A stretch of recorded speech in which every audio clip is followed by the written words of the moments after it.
உயர் சாதி பற்றும் பெரு சாதி நட்பும் பறையர் பேரினம் ஒன்று கூடும் பறையர் வாழ்வுரிமை அரசியல் மாநாடு நாள் மே 18, 2025 ஞாயிற்றுக்கிழமை காலை 10 மணி முதல் 1 மணி வரை. இடம் அரசன் கார்டன் மகால், பெரம்பலூர் புதிய பேருந்து நிலையம் எதிரில், பெரம்பலூர். புரட்சி தமிழகம் பறையர் பேரவை மாநில தலைவர் ஏர்போர்ட் தா மூர்த்தி அழைக்கிறார்.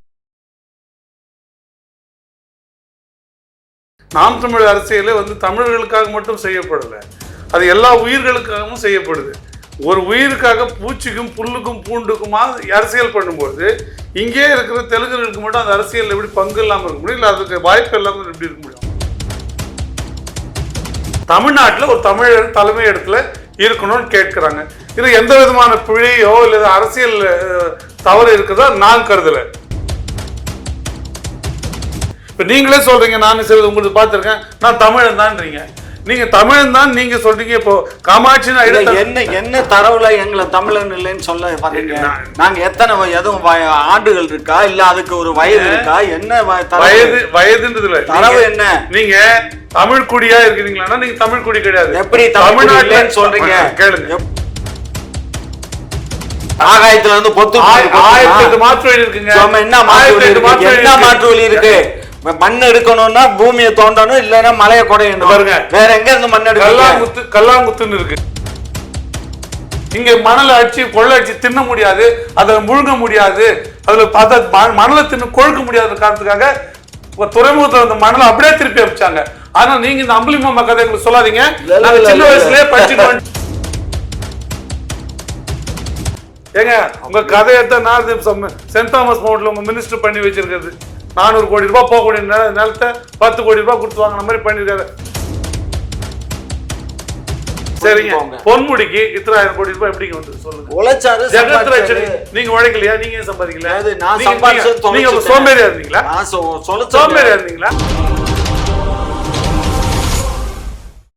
வணக்கம். இன்றைக்கு நாம் உரையாட போவது வழக்கறிஞர் மாண்புமிகு ஆகக்கூடிய திரு ஸ்ரீதர் அவர்களோடு. அவர்கள் நாம் தமிழர் கட்சியில் தற்போது பயணித்து கொண்டிருக்கின்றார்கள். அதோடு மட்டுமல்ல, வருகின்ற 2026 தேர்தலில் அவர் சட்டமன்றத்தை எதிர்நோக்கி காத்து கொண்டு இருக்கிறார்கள். அப்படிப்பட்ட திரு ஸ்ரீதர் அவர்களிடம் நாம் கொஞ்சம் வழக்காடலாம். வாருங்கள். வணக்கம். வணக்கம். வணக்கம். வணக்கம். வணக்கம். சொல்லுங்க ஐயா, எப்படி இருக்கீங்க? நலமா இருக்கீங்களா? நல்லா சிறப்பா இருக்கும். சிறப்பா இருக்கீங்க. தொழில் முறையிலும் சிறப்பா இருக்கும், அரசியலாவும் சிறப்பா இருக்கும். இல்ல, ரொம்ப பேர் சொன்னாங்க, என்ன எங்க தெலுங்குக்காரவங்க எல்லாம் நாம் தமிழர்ல இல்லையா, ஏன் அவர் ஸ்ரீதர் கூட இருக்காரு? அதாவது சில தம்பிகள்லாம் சொன்னாங்க, என்னங்க எங்களுடைய கட்சியில இப்போ தெலுங்கர்கள்லாம் இல்லையா, அதில் எக்ஸ்பெஷலி வழக்கறிஞர் திரு ஸ்ரீதர் அவர்லாம் இருக்காங்கல்ல, அப்படி இருக்கும்போது எப்படி உங்கள் பசங்கள்லாம் தெலுங்கர்களை பற்றி தவறாக பேசுனா நாங்கள் வெட்டி விடுவோம், குத்தி விடுவோம், கழுத்து தலையில் இருக்காது அப்படின்னெல்லாம் பண்ணுறான் வைக்கிறான், நீங்கள் ஒன்றும் பார்த்துக்கிட்டு பேசாமல் இருக்கீங்க அப்படிங்கிற மாதிரி எல்லாம் பேசுனாங்க. நான் சொன்னேன், நீங்கள் உங்களுக்கு தெரியல தம்பி, அந்த மெசேஜை பார்த்த உடனே நான் தேனி காவல்துறைக்கு ஃபோன் பண்ணி சொல்லி அவங்க மீது வழக்கு பதிவு பண்ணி அவங்களையும் அரெஸ்ட் பண்ணி ரிமாண்ட் பண்ணியாச்சு அப்படின்னு சொன்னேன். அப்படி சொன்னதுக்கு பின்னாடியும் அவங்களுக்கு திருப்தி வரல. அதுக்கப்புறம் அங்கேருந்து அந்த எஃப்ஐஆருக்கு காப்பியை வாங்கி அதெல்லாம் ஊடகத்தில் போட்டு அனுப்பிச்சி விட்டேன். அதுக்கப்புறம் தான் அந்த தம்பிகள் கொஞ்சம் அமைதியானாங்க. அதனால் கதை நாம் தமிழர்னு கட்சி பேர் தான் நாம் தமிழரை தவிர, நாம் தமிழர்கள் மட்டும் அந்த கட்சியில் இருந்தாக்க கட்சியை வளர்க்க இயலுமா? எல்லா மக்களும் சேர்ந்தா தானே கட்சியை வளர்க்க இயலும். நாம் தமிழர் மட்டும்தான் நாம் தமிழர் கட்சி பேர் நானும் தமிழர் மட்டும்தான் அந்த கட்சியில் இருக்கணும்னு எப்பயுமே சொல்லலையே. அது நாம் தமிழர் கட்சியோட கோட்பாடுகள். இங்கே அரசியலே நாம் தமிழர் அரசியலே தமிழர்களுக்காக மட்டும் செய்யப்படலை, அது எல்லா உயிர்களுக்காகவும் செய்யப்படுது. ஒரு உயிருக்காக பூச்சிக்கும் புல்லுக்கும் பூண்டுக்குமா அரசியல் பண்ணும்போது இங்கே இருக்கிற தெலுங்கர்களுக்கு மட்டும் அந்த அரசியல் எப்படி பங்கு இல்லாமல் இருக்க முடியும், இல்லை அதுக்கு வாய்ப்பு இல்லாமல் எப்படி இருக்க முடியும்? வாய்ப்பு இருக்குது. நாம் தமிழரில் எல்லா மொழி பேசுபவர்களுக்கும் வாய்ப்பு இருக்குன்றதுக்கு அடையாளம் நானே. நீங்கள் சொன்னது போல் நானே அடையாளம். நான் மட்டும் இல்லை, சில கன்னடர்கள் இருக்கிறாங்க, சில மலையாளிகள் இருக்கிறாங்க, சௌராஷ்டிரர்கள் இருக்கிறாங்க, இப்போ எல்லா மொழிக்காரங்களும் இருக்கிறாங்க. எந்த கேள்வி எங்கேருந்து வருதுன்னு எனக்கு புரியல. நாம் தமிழரில் தெலுங்கர்களுக்கு இடம் இல்லையோ இல்லை மலையாளிகளுக்கு இடம் இல்லையோன்ற பேச்சு பேசுனா அது மிக தவறானது. எந்தெந்த இனத்துக்காரர்களாம் தான் இனத்தை நேசிக்கிறாங்களோ, எந்தெந்த மொழிக்காரர்களாம் தன்னோட மொழியை நேசிக்கிறார்களோ அவர்கள் எல்லோருமே நாம் தமிழர்ல இணைந்து கொள்ள வாய்ப்பு இருக்கு. ஆனா நாம் தமிழர்ல இணைந்து கொண்டு தன்னை வந்து வேறு வேறு வேறு இனமா அல்லது வேறு மொழிக்காரனா மாற்றிக்கொள்ள வேண்டிய தேவையில்லை. நான் தெலுங்குன்னா ஆமா நான் தெலுங்கு தாங்க, ஆனா தமிழ் தேசியத்துல எனக்கு ஈடுபாடு இருக்குன்னு சொல்லிக்கொள்ள யாரும் வரலாம். எங்கேயுமே நாம் தமிழர் கட்சியில நீங்க தெலுங்குக்காரங்க அப்படின்றதுக்காக மறுதளிக்கப்படலை. நீங்க உங்க தாய்மொழியை கைவிட்டுட்டு இங்க வரணும் அப்படின்னு எங்கேயும் பேசப்படுறது இல்லை. நீங்கள் நீங்களாவே இருங்க, எங்களோட சேர்ந்து பயணிங்க, எங்களை போல எல்லா உரிமைகளும் உங்களுக்கும் உண்டு. தலைமை இடத்துல ஒரு தமிழர் தான் இருக்கணும். அது ஏன் இருக்கணும்? எப்படி கேரளால ஒரு மலையாளி தலைமை இடத்துல இருக்காரோ, எப்படி ஆந்திரால ஒரு தெலுங்கர் தலைமை இடத்துல இருக்காரோ, எப்படி கர்நாடகால ஒரு கன்னடர் தலைமை இடத்துல இருக்காரோ, அதே போல தமிழ்நாட்டில் ஒரு தமிழர் தலைமை இடத்துல இருக்கணும்னு கேட்கிறாங்க. இது எந்த விதமான பிழையோ இல்லை அரசியல் தவறு இருக்குதா நான் கருதல. அப்ப அந்த அடிப்படையில் அந்த கோட்பாடு சரியானதுன்னு எனக்கு படுது. நான் அப்ப நீங்க முதலமைச்சராக வேணாம் ஆக வேண்டாம். இந்த கேள்வி எங்கிருந்து வருது? 1956 மொழிவாரி மாகாணமா பிரிக்கும் பொழுது ஐயா ஐயா ஐயா நீங்க வழக்கறிஞர், மொழிவாரி ராஜ்யங்கள் அப்படின்னு பிரிக்கப்படலை. அந்த மெமோவை பாருங்க, அந்த சட்ட வடிவத்தை ஸ்டேட் பைபர்கேஷன் ஆஃப் சவுத் இந்தியான்னு தான் இருக்கு. நீங்க ஸ்டேட் பைபர்கேஷன் ஆஃப் சவுத் இந்தியால ஆல் ஓவர் இந்தியா பிரிச்சாங்க. நீங்க அங்க மட்டும் ஆனா இதற்கான தரவுகள் இருக்குல்ல, அரசுடைய ஜீவோ அரசோட ஸ்டேட் பைபர்கேஷன் தான் இருக்கு. அதுக்கு ஒரு கமிஷன் போட்டாங்கல்ல. ஆமா, 1945 இந்தியா விடுதலை அடையறதுக்கு முன்னாடி இருந்தே இதற்கான கமிஷன் எல்லாம் போடப்படுது. ஏன் இந்த மாநிலம் இப்படி பிரிக்கப்படணும், எதன் அடிப்படையில் பிரிக்கப்படணும், அதோட பரிந்துரையே மொழியின் அடிப்படையில் பிரிக்கணும் தான். இது செட்டியார் மாநிலம், இது வந்து முதலியார் மாநிலம், இது வந்து நாயுடு மாநிலம், இது ரெட்டியார் மாநிலம் பிரிக்கணும்லாம் ஆந்திராவில் கூட சொல்லல. ஆந்திராவில் பிரிக்கப்பட்ட பொழுதும் தெலுங்கின் அடிப்படையில் எங்க இந்த மொழி பேசுகிற எல்லை எவ்வளவோ அப்படிதான் பிரிச்சாங்க. குஜராத்ல ஜீவோ எப்படி பாஸ் ஆயிருக்குதுன்னு ஒரு பக்கம் வைங்க நீங்க. ஆனா குஜராத் மொழி பேசுகிறவங்களுக்கு தான் குஜராத்தி, நீங்க அஸ்ஸாம் பேசுகிறவங்களுக்கு தான் அஸ்ஸாம். அப்படிதான் இருக்கு. அஸ்ஸாம் பகுதியில் அஸ்ஸாமி தவிர வேற என்ன பேசுறாங்க, பெங்கால் பகுதியில் பெங்கால் தவிர என்ன, வங்கம் தவிர என்ன பேசுறாங்க. அதன் அடிப்படையில் தான் பிரிக்கப்பட்டது. பிரிச்ச பிறகு அங்க என்ன ஒரு சூழ்நிலை, அந்த மொழிக்கான நிலைன்னு அந்த மொழியை சேர்ந்த ஒரு மகன் தலைமகனா இருந்து காப்பாற்றணும். இப்ப ஆந்திராவில் நெல்லூர்ல திருப்பதி தமிழ்நாட்டுக்காரங்க இல்லையா, இருக்காங்களா இல்லையா? கேரளால எந்த பகுதியில் தமிழ்நாட்டுக்காரங்க இல்ல, பாலக்காட்டுல தமிழர்கள் இல்லையா? அங்க போய் இல்ல நாங்கள் வந்து ஆளுவோன்னு எந்த தமிழர்னா சொல்ல முடியுமா? சொல்லி இருக்காங்களா? நீங்க சொல்லுங்க. இப்ப என்ன கேள்வி, இங்க உங்களுக்கான அரசியல் பிரதிநிதித்துவத்தை நீங்க எடுத்துக்கங்க, அதுல எந்த சிக்கலும் இல்லை. இப்ப நீங்களே சொல்றீங்க, நான் சில உங்களுக்கு பார்த்திருக்கேன், நான் தமிழன் தான்றீங்க. நீங்க தமிழன் தான் நீங்க சொல்றீங்க. இப்போ காமாட்சி என்ன தரவுல எங்களை தமிழன் இல்லைன்னு சொல்ல பாத்தீங்க. நாங்க எத்தனை எதுவும் ஆண்டுகள் இருக்கா, இல்ல அதுக்கு ஒரு வயது இருக்கா, என்ன வயதுன்றதுல தரவு என்ன? நீங்க தமிழ் குடியா இருக்கிறீங்களா? நீங்க தமிழ் குடி கிடையாது. எப்படி தமிழ்நாட்டுல சொல்றீங்க? கேளுங்க. எப்படி நான் சொல்றேன், நீங்க கேட்டீங்கல்ல. சொல்லுங்க. இப்போ அமெரிக்கால இருந்து ஒருத்தர் வராரு, ஒரு கல்யாணம் பண்ணிக்கிற ஒரு அமெரிக்கா 2 பேர் வராங்க, அமெரிக்கா 2 பேரும் வந்து கல்யாணம் பண்ணிக்கிறாங்க. இங்க இந்த இடத்துல கல்யாணம் பண்ணிக்கிறாங்க. அவங்களுக்கு இங்க புள்ள பிறகுது. புள்ள பிறந்தா தமிழ்நாட்டுல பிறந்து வளருது, அதுக்கு ஒரு புள்ள பிறகுது. இப்ப தமிழ்நாட்டுக்காரன் சொல்லுவீங்களா, அது பிரிட்டிஷ் புள்ளன்னுவீங்களா, இங்கிலீஷ் புள்ளன்னுவீங்களா? அமெரிக்கான்னு சொன்னதுனால அமெரிக்கனுடைய ஹிஸ்டரியை முதல்ல படிச்சுக்கோங்க. அமெரிக்கனுடைய ஹிஸ்டரி என்னன்னா, அமெரிக்கா குடியேறிகளின் நாடு, குடியேறிகளின் நாடு. இங்கிலாந்து வச்சுங்க, நீங்க அப்படிதான் வச்சுக்கோங்க. ஒரு புரிதலுக்காக நான் சொல்றேன். அமெரிக்கால வேற ஆட்கள் பெருசா இல்ல, வேற எது இருந்தாலும் ஆங்கிலேயர்கள் தான் அதிகமா இருக்காங்க. நீங்க இங்கிலாண்டே இந்த பொறுத்து இந்த உதாரணத்துக்கு எடுத்துக்கோங்க. இங்கிலாந்து இருந்து 2 பேர் வந்தாங்க. இங்க எவ்வளவு பேர் இருந்தாங்க? எவ்வளவு ஆங்கிலம் இப்போ இருக்கிறவங்க ஆங்கிலேயர்கள் இங்க இல்ல, ஆங்கிலோ இந்தியன்ஸ் தான் இருக்காங்க. ஆங்கிலேயர்களும் இந்தியர்களும் கலப்புல பிறந்தவங்க இருக்கிறாங்க. அப்ப அவர்கள் அப்படித்தானே போகணும். உரிமை இருக்கா இல்லையா? இங்க பிறந்த ஒரு இங்கிலீஷ் பிள்ளைக்கு உரிமை இருக்கு. எங்க கட்சியிலேயே ஆங்கிலோ இந்தியன் மாவட்ட செயலாளராக இருக்காரு. வேற எந்த கட்சியில் இருக்காங்க நீ சொல்லுங்க. ஆங்கிலோ இந்தியன் மாவட்ட செயலாளராக இருக்காரு. நான் சொல்றேன், நான் இருக்கிற பொன்னேரி பகுதியிலேயே. அப்ப பெரிய அப்படி அந்த வேறுபாடு கட்சியில வேலை பார்க்கக்கூடியவன் யாரா அப்படி அதுதான் சொல்றேன். யாரா இருந்தாலும் வரலாம். கட்சியில வேலை பார்க்கறவங்க யாரா இருந்தா இருக்கலாம், கட்சி கோட்பாடுகளுக்கு கட்டுப்படுறவங்க யாரா இருந்தாலும் இருக்கலாம். இங்க இருக்கிற தமிழ் நலன் மட்டும் இல்ல, தமிழ்நாட்டுல குடியிருக்கிற எவருடைய நலன் அக்கறை உள்ளவங்களும் வரலாம்.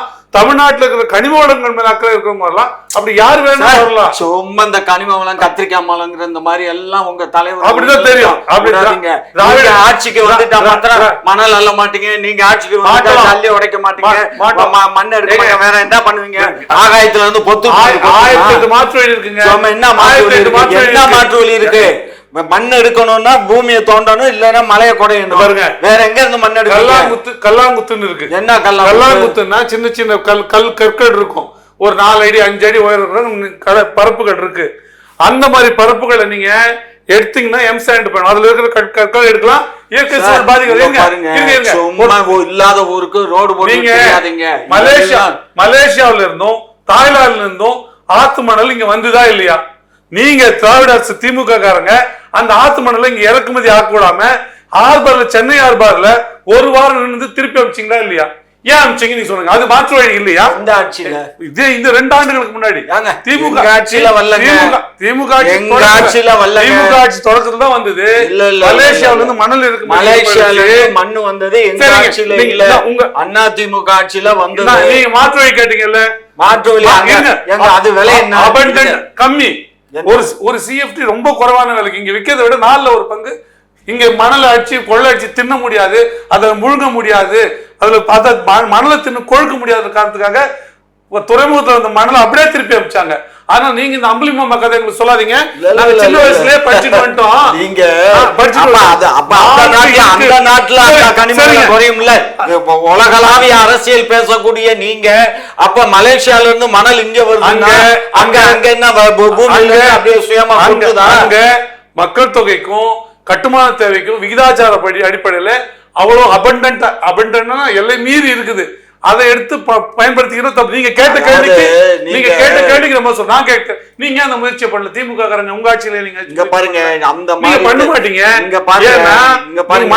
மணல கொள்ளடிக்கணும், நீங்க எப்படி வாழ முடியும்?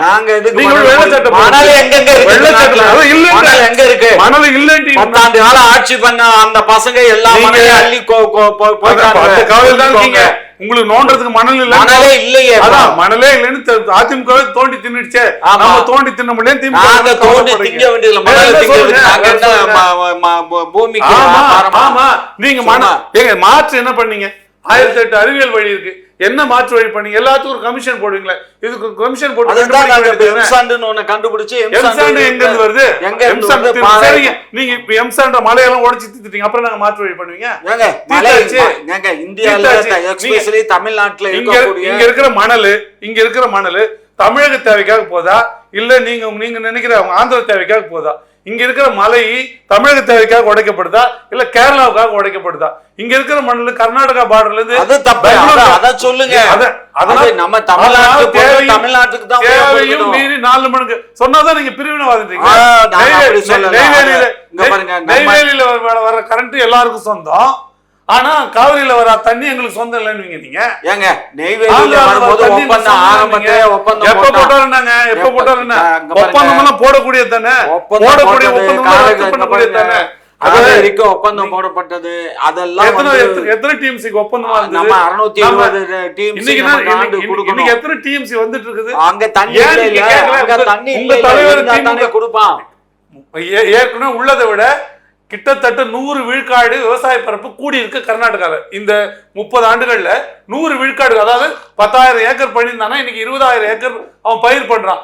எப்படி அங்க தண்ணி பத்தாம நீங்க அதோட பயிர் செய்கிற பரப்பு அதிகமாகும் போது நீர்ப்பாசனம் தேவை அதிகமாகுது. அப்ப அது 10 கேள்விதான் வரும். பாருங்க, எங்களுக்கு கொடுக்க வேண்டியதை கொடுத்துட்டு பண்ணுங்க. நம்ம என்ன பண்ணலாம்? நீதிமன்றம் போகலாம். ஏற்கனவே கமிஷன் நீதிமன்றங்கள் போய் 50 ஆண்டு கால நீதிமன்றங்கள் போய் 50 ஆண்டு கால கமிஷன் கத்தி கப்படா கமிஷன் போட சொல்லி தேவையில்லை. என்ன பண்ணுவீங்க? எங்களுக்கு ஆட்சி கொடுங்க, நாங்க உங்களுக்கு அவங்கள்ட்ட ஆட்சியை நாங்க கொடுத்தா நீங்க ஆட்சி காரக்குடி ஆட்சியை தான் கூட்டிட்டு உங்களுக்கு பாட சொல்லி தரோம். உங்களுக்கு தெரியல, உங்களுக்கு என்ன நீங்க என்ன பண்ணலாம்னா எப்படி திருடுறது, எப்படி கொள்ளடிக்கிறது, எப்படி மணலை வித்து மணல் மாஃபியா பண்ணி பெருங்கொள்ளக்காரனா ஆகிறது, எப்படி வெளிநாடுகளில் போய் எஸ்டேட் வாங்குறது, 1000 ஏக்கர் 2000 ஏக்கர் எப்படி வாங்குறது, கனிம வளங்களை கொள்ளடிச்சு எப்படி வெளிநாட்டுகளில் ஹோட்டல் கட்டுறது, துரைமுருகன் மாதிரி நேரு மாதிரி எப்படி பண்றது, இது மாதிரி ஆட்கள் வேணா உங்ககிட்ட டாக்டரேட் வாங்கலாம்.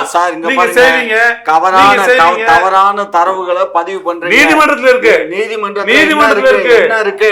சைதாப்பேட்டை பக்கத்துல இருக்கிற ஒரு கவர்மெண்ட் இடத்த பட்டா மாத்தி தம் மனைவி மாமியார் பேர்ல வாங்கினது தானுங்க ஆளு அவரு. பாருங்க அது வந்து வழக்கு இருக்கா இல்லையா? ஏற்கனவே வழக்கு இருக்கா இல்லையா? வழக்கு இன்னொருத்தர் பேருக்கு மாத்தி அதற்கு பிறகு இன்னொருத்தர் பேருக்கு அவர்கிட்ட இருந்து உங்க விலைக்கு வாங்கி அவர் பேருக்கு மாத்தந்தே உங்க ஆளு தான். அதெல்லாம் எங்க ஆளு மாத்தணும். நீங்க என்ன வழக்க போட்டு மாட்டீங்களா? அந்த கதையெல்லாம் விடக்கூடாது. எப்படி மாறும் சொல்லுங்க? அது எப்படி மாறும்? மாறினா நிர்வாக குறைபாடு. ஒரு அரசு இடம் இங்க பாருங்க, ஒரு அரசு இடம் இப்படி பட்டா நிலமா பாருங்க எப்படி மாறும்? எப்படி மாறுச்சு, என்ன மாறுச்சு? நான் வளைக்கிறது இல்ல, நான் பாத்துட்டேன். எப்படி மாறுச்சு சொல்லுங்க, சொல்லுங்க. தனிநபருக்கு இவங்களோட பரிந்துரையின் பேர்ல மாற்றப்பட்டு அவர்களிடமிருந்து பணம் கொடுத்து வாங்கின மாதிரி இல்லைன்னா வழக்கு எங்க வருது? எங்க ஒரு பட்டா நிலத்தை ஒரு அரசு புறம்போக்கு நிலத்தை எப்படிங்க பட்டா நிலமா மாற்ற முடியும்? அதுக்கு ஒரு ஜீவோ இஷ்யூ பண்ணும். இஷ்டம் யாரோ நினைச்சாலாம், தாசில்தார் நினைச்சா டிஆர் நினைச்சாலாம் பண்ண முடியாது. அதுக்கு ஒரு ஜீவோ இஷ்யூ பண்ணி அதை கன்வெர்ட் பண்ணி அதுக்கு பிறகுதான் போட முடியும். ஒரு புறம்போக்க பட்டாவை அசைன் பண்ண முடியும். இப்ப சொல்றாங்கல்ல, முதலமைச்சர் அங்க கொடுத்தாரு 15 ஏக்கர், இங்க கொடுத்தாரு 10 ஏக்கர் பிரிச்சு 1000 பட்டா கொடுத்தாருன்னு சொல்றாங்க. அப்படிதான் பண்ண முடியும். எப்படி ஒரே ஒரு இடத்துல ஒரு துண்டு இடம் மட்டும் ஒரு பட்டா மாறி போகுது? அது எப்படி மாறும்? அப்படின்னா எந்த புறம்போக்கு நிலத்தையும் யார் வேணா பட்டா மாத்தி யாருக்கு வேணா பண்ணிப்பீங்களா? ஏங்க உங்க கதையத்தை நான் சென்ட் தாமஸ் மவுண்ட்ல உங்க மினிஸ்டர் பண்ணி வச்சிருக்கிறது 400 கோடி ரூபாய் போகக்கூடிய நிலத்தை 10 கோடி ரூபாய் கொடுத்து வாங்கின மாதிரி பண்ணிருக்காரு. அறப்போர் இயக்கம் ஜெயராமன் போட்டிருக்காரு பாருங்க. இதுல வேணா நீங்க எக்ஸ்பர்ட் ஆவீங்க. இதுல வேணா நீங்க எக்ஸ்பர்ட் ஆவீங்க. பாருங்க, ஜெயராமனுக்கு வேலை இதே வேலைதான். இல்லாத ஒண்ணு இருக்கிற மாதிரி ஜோடிச்சு திமுகவுக்கு கொள்ளடிக்கிறது வேலை. எங்களை ஆளுங்களுக்கு இது மாதிரி கத்தி கத்தி வெளிக்கொண்டு வருது வேலை. இத பொதுமக்கள் கிட்ட கொண்டு போய் சேர்க்கறது வேலை. திமுக கொள்ளை அடிக்குது. கொள்ளை இருக்குல்ல, அதை அழிச்சு இப்ப நல்ல கக்கூஸ் கட்டிட்டு இருக்கோம். சரிங்க, பொன்முடிக்கு 1000 கோடி ரூபாய் எப்படி வந்து சொல்லுங்க? உழைச்சாரு. நீங்க உழைக்கலையா? நீங்க சம்பாதிக்கல? நான் சம்பாதிச்சேன். நீங்க சோம்பேறியா இருந்தீங்களா? சோம்பேறியா இருந்தீங்களா? நான் சம்பாதிச்சேன். இப்ப கூட சம்பாதிங்க. நான் கோடிக்கணக்கா சம்பாதிச்சேன். நாங்களும் தான் உழைக்கிறோம். கோடீஸ்வரன் இருந்தாலும் நீங்க சாதாரணமா ரோட்டுக்கு வந்துட்டீங்க. ரோட்ல இருந்தாலும் எப்படி கோடீஸ்வரர் ஆகலாம்? 25 அவங்களுக்கு அதிர்ஷ்டம் எப்படிங்க? அந்த அதிர்ஷ்டம்னா என்னன்னு கேக்குறேன் நான். அதிர்ஷ்டம் நீங்க உங்களுக்கு அடிக்க மாட்டேன். நீங்க அரசியல் இருக்கீங்கல்ல, பாப்பா பயணிப்பீங்கல்ல, பாருங்க பாருங்க எவ்வளவு திமுக பாணியில சொல்றேன். வாய் பிடித்ததோ மாங்காய் பிடித்ததோன்னு பேசாதீங்க. அவங்கதான் பேசுவாங்க. நாங்க வந்தா இதை பண்ணுவோம். இப்ப நாங்க தமிழன் தான் ஆளணும்னா இப்ப மு.க. ஸ்டாலின் தமிழன் இல்லையா? எப்படி இல்லையே? எத்தனை பரம்பரை பாருங்க. சிம்பிளா சொல்றேங்க, பறந்து விரிந்த நாடு இந்தியாங்கிறது வந்து வெள்ளைக்காரன் வர்றதுக்கு முன்னாடி ஒரே தேசமா தான் இருந்தது. வெள்ளைக்காரன் தான் இதை வந்து இந்தியான்னு பேரையும் வச்சு அவன் தான் இதுக்கு சென்னை மாகாணம்னு பிரிச்சு சென்னை மாகாணத்தோட இதெல்லாம் அவனுடைய ஆளுகைக்காக கொண்டு வந்தாங்க, சௌரியத்துக்காக. அதுக்காக நீங்க வந்து அது வேற நாடு இது வேற நாடு, இது மக்கள் இந்த மக்கள் பேசாதீங்க. நீங்க இன்னும் அரசியல் இன்னும் பின்ன போங்க. நாங்க என்ன, ஆந்திரா வந்து கீழே சாலிக்கணும், கர்நாடகாவை மேலே சாலிக்கணும், அதுக்கு பின்னாடி கேரளால இருந்தது உங்களுக்கு வந்து சேர அரசு, இங்க சோழ அரசு பாண்டிய அரசுன்னு இருந்தது. ஒரே நாடா ஒரு பொழுது இந்தியா இருந்தது இல்ல. அப்புறம் இங்க கீழே சாளுக்கியத்துல இருந்து குலோத்துங்க சோழன் தான் இங்க வந்து குலோத்துங்க சோழனா சாளுக்கிய அரசர் இருந்தவர் தான் இங்க வந்து குலோத்துங்க சோழனா மாறினாரு. அங்கிருந்து விஜயநகர பேரரசு பழைய நடிப்பில் தான் இங்க வந்து சேர்ந்தது. இது கூட பாருங்க, இதெல்லாம் இப்ப இதெல்லாம் நீங்க ஒரு நாடா இருந்தது. இரண்டாம் நூற்றாண்டுல வந்த கீழ சாளுக்கியர் வந்து யாரு? தெலுங்கு பண்ண உங்களுடைய கதைப்படி கூற்றுப்படி கிபி 2ஆம் நூற்றாண்டுல வந்துட்டா. வரலாற்று 1800 900 ஆண்டுகளா இங்க வாழ்ந்துட்டு இருக்கான். புரியுங்களா? இப்ப கேள்வி மொழி அடிப்படையில பார்க்கும்போது ஒருவர் மொழி மாறிக்கொள்ள முடியுமா? ஒருத்தர் முஸ்லீமா இருந்து உங்களுக்கு எளிதா புரியும். முஸ்லீமா இருக்கிறவர் கிறிஸ்டியனா மாறலாம், கிறிஸ்டியனா இருக்கிறவர் இந்துவா மாறலாம், இந்துவா இருக்கிறவர் திருப்பி முஸ்லீமா மாறலாம். இது மாற முடியும். காமாட்சி நாயுடு காமாட்சி முதலியாரா மாற முடியுமா? நீங்க சொல்லுங்க. காமாட்சி செட்டியாரா மாறுவாரா? நீங்க சொல்லுங்க. காமாட்சி பறையரா மாறுவாரா? நீங்க சொல்லுங்க. அப்படி மாற இருக்குதுன்னா நீங்க சொல்றது நான் பாருங்க, ஒரு செயல்பாடுல ஒரு தலைமுறையில தான் அது இயலாது. நீங்க இங்க பாருங்க, இப்ப ஒரு தலைமுறையில தாங்க இயலாது. இப்ப நான் இங்க பாருங்க, நான் நாயுடுவா இருக்கேன். நாளைக்கு உங்க ரெட்டியார் வீட்டுல என் பையனையோ பொண்ணையோ பொண்ணு எடுத்தா அவங்களுக்கு பிறக்கக்கூடிய குழந்தைய இன்னொரு ரெட்டியார் வீட்லயோ இல்ல வேற ஒருத்தர் வீட்லயோ கல்யாணம் பண்ணா அது என்ன ஜாதி? இல்ல என்ன பேசுறீங்க பாருங்க. இங்க இருக்கிறவங்களுக்கு இவ்வளவு நாள் வாழ்ந்தவங்களுக்கு உரிமை இருக்கானா? எல்லா விதமான உரிமை ஏப்பா, இருக்கு. நீங்க யாருங்க உரிமை இருக்கு கத்திரிக்காய் சொல்றது? எல்லாருக்கும் பாருங்க, சொல்றோம், நீங்க எல்லாருக்கும் இங்க பாருங்க சொல்றோம். உரிமை எல்லாருமே இருக்கு. நாங்க இங்க பாருங்க அப்படி கணக்கு பார்த்தா உங்களுடைய ஒருங்கிணைப்பாளரே வந்து தமிழனே இல்ல. உங்க கணக்குப்படி பார்த்தா உங்க கூட்டுப்படி காமாட்சி நாயுடு சேர நாட்டை சேர்ந்தவர் தான் அவரு. அந்த காலத்துல சேர நாடு காமாட்சி நாயுடு இனிமேல் அடாவடி நாயுடுன்னு பேர் வச்சுக்கங்க, தப்பு ஒண்ணும் இல்ல, வச்சுக்கோங்க. யாரு வேணாம், உங்க நீங்களே நாங்க வச்சுக்க வேண்டாங்க. வாய் புளித்ததோ மாங்காய் புளித்ததோன்னு பேசுறாங்க. பாருங்க பேசுறதுல பாருங்க, நான் மாங்காயும் திங்க அடிப்படையில ஒரு அறம் இருக்கணும். நான் நான் கேக்குறேங்க, உங்களுக்கு இப்ப வந்து ஸ்டாலின் ஆளும்போது இவ்வளவு கூப்பாடு போறீங்க. ஜெயலலிதாவை என்ன பண்ணீங்க? அந்த அம்மா ஆட்சி பண்ணா, எம்ஜிஆர் ஆட்சி பண்ணாரு. அப்ப எல்லாம் வாயை பொத்திக்கிட்டு முன்னாடி 2016 இன்னைக்கு வந்து 2016 உங்களுக்கு தமிழ்நாட்டு அரசியலுக்குள்ள நாம் தமிழர் வந்த நாள்ல இருந்தா நீங்க இந்த கேள்வி எங்களை கேட்கணும். அதற்கு முன்னாடி இருந்த பொழுது நீங்க அதை கேட்க முடியாது. சரிங்களா? நீங்க வாயை மீதி மூடி இருக்கிற அளவுக்கு ஆட்களை ஏற்பாடு பண்ணி வச்சிருந்தீங்க. இப்ப அது முடியல, அதெல்லாம் தாண்டி பாருங்க. உங்க கட்சியை வச்சு நடத்தினவரே கடைசியில எங்கள்கிட்ட சபாநாயகர் வந்து அமைச்சர் பொறுப்பை வாங்கி அவர் காணா போயிட்டாரு. அப்படிதான் காணாம அடிக்கிற முயற்சி. அதே மாதிரி மாப்போ சிவஞானமும் வந்தாங்க, அவருங்க தமிழ்னு எடுத்துட்டு வந்தாரு. அவரும் கிரகணமணி திமுக காணா அடிக்கிற முயற்சியில் தான் பாருங்க. அது செயல் திட்டம், அது சமுத்திரம். சமுத்திரத்துல என்னைக்காவது ஒரு நாள் அந்த படகு வந்து அடைச்சு போய் அந்த கப்பல்கிட்ட கரை சேரும். அது டெட் சீயா மாறும், சாக்கடல்னு வாங்க தமிழ். அது எதுக்குமே உதவாது, எதுவுமே இல்லாத அளவுக்கு எந்த புழு பூச்சி கூட வாழ முடியாத அளவுக்கு பாருங்க. நீங்க இங்க பாருங்க, தமிழன் அப்படின்னு சொல்றத விட்டுடுங்க. நீங்க அரசியல் கட்சி நடத்துங்க, நீங்க ஆட்சிக்கு வாங்க. நீங்க நான் என்ன சொல்றேன், எங்களுக்கு எந்த கோட்பாடு வேணும்னு சொல்றதுக்கு காமாட்சி நாயுடு ஆளு கிடையாது, ஆளு கிடையாது. நாங்க உங்க கட்சி நாங்க தரமட்டமா பேசுறதுதான் எங்க வேலை. நீங்க தரமட்டமா தான் பேசுவீங்க, நியாயத்துக்கு உட்பட்டு பேச மாட்டீங்க. உங்க தலைவருக்கு கொள்கை இருக்கிறவங்க தான் நியாயத்தை பேச முடியும், எதையாவது ஒண்ணு தொட்டி பேச முடியும். எங்க ஸ்டாலின் ஐயாவை பார்த்து நீங்க தெலுங்குக்காரன்றீங்க. அவர் எப்படி தெலுங்கு? தமிழர் நலன் உங்களுக்கு அக்கறை இருக்கா இல்லைங்க? எது தமிழர் நலன் உங்களுக்கு அக்கறை இருக்கா இல்லையா? காமாட்சி நாயுடு இருக்கா இல்லையா? காமாட்சி நாயுடு 19 பேரு ஆந்திர சுடுகாட்டுல தமிழர்கள் சுட்டு கொண்ட பிறகு கொல்லப்பட்டதை அடுத்து அறிக்கை விட்டாரா? உண்ணாவிரதம் இருந்தாரா? போராட்டம் இருந்தாரா? நீங்க சொல்லுங்க. காமாட்சி நாயுடு 19 தமிழருக்கு என்ன பண்ணுங்க? இங்க உட்கார்ந்து பேசுறதுக்கு நல்லா புரிஞ்சுக்கோங்க. என்ன காரணத்துக்காக நீ சுட்டு கொல்லப்பட்டான்? எதுக்கா திருடருக்கா போனா? எதுக்கு அங்க போய் சட்டம் தெரியுமா? என்ன சட்டம்? திருடுறதுக்காக போனா கூட சுட்டு கொல்ல முடியாது. அதெல்லாம் அந்த நாட்டு பிரச்சனை, அந்த நாட்டு எல்கையில சுட்டு அது நம்ம நாட்டுக்குள்ள இல்ல. அது வந்து அது மீறி அவங்க போய் அந்த நாட்டு பிரச்சனை அத்துமீறின எப்படிங்க? இந்திய குடிமகன் உங்க பாணிப்படி, காமாட்சி நாயுடு படி அவர் இந்திய குடிமகன் இல்லையா? இந்திய குடிமகன் இல்லையா? அவன் போய் எதுக்கு அங்க வந்து தடை செய்யப்பட்ட மரங்களை எதுக்கு வெட்டுறான்? தடை செய்யப்பட்ட மரங்களை எதுக்காக வெட்டுறான்? எந்த உதவாக்குற வெட்டத்தை கூட்டி போனா நான் கேக்குறேன். கண்டுபிடிக்க வேண்டியது யாரு? ஏன் இந்த காமாட்சி நாயுடு அந்த கேள்வி கேட்கல? ஏன் இந்த காமாட்சி நாயுடு இந்த போராட்டத்துல எங்க இருக்கா? குண்டாஸ்ல போட்டு உள்ள அந்த கதையை வேணாங்க. என்ன கதை வேணா? சீமான் கிட்ட வர்றீங்க. இந்த 19 பேர் இருந்ததுக்கு ஐயா காமாட்சி நாயுடு பண்ணது என்ன? இப்ப வராங்களே தெலுங்கு கட்சி, திராவிட கட்சின்னு சொல்லின்னு இவங்க எல்லாம் நடத்தின போராட்டம் என்ன? சிலோன்ல சுட்டுக் கொல்லப்படுறாங்கல்ல, எல்லையோரம் கடல்ல சுட்டுக் கொல்லப்படுறாங்களா? அவர்களுக்கு நீங்கள் கொடுத்த இரங்கல் எத்தனை? அவர்களுக்காக நீங்க நடவடிக்கை வேணும்னு உங்க இந்திய தேசியத்தை நோக்கி நீங்க கேட்ட கேள்விகள் எத்தனை? அதற்காக போட்ட தீர்மானங்கள் எத்தனை? ஏங்க நீங்க அப்படி தருவிச்சுக்கிட்டு உண்மையா இருந்தா, நீங்க சொல்ற வார்த்தை சத்தியம்னா, மெய்னா, நீங்க உங்களை தமிழராகவே நினைச்சுக்கிறீங்க அப்படின்னா, 19 பேர் சுட்டுக் கொல்லப்பட்ட ரத்தம் கொதிச்சிருக்கணுங்க. கொதிக்கலையே. ராஜபக்ஷ வந்தார்ல திருப்பதிக்கு, ராஜபக்ஷ வந்தாரா இல்லையாங்க? வரக்கூடாதுன்னு காமாட்சி நாயுடு எழுப்பின ஆட்சேபம் என்னங்க? எப்ப ஆட்சேபம் எழுப்பினாரு? இல்லைங்க, இலங்கையில வந்து லட்சக்கணக்கான பேர் 1,50,000 பேர் சுட்டு கொண்டு ஈழப்பேர் கடைசி பொருள அந்த கொலைக்கு காரணம் அந்த ராஜபக்ஷ வரக்கூடாதுங்க.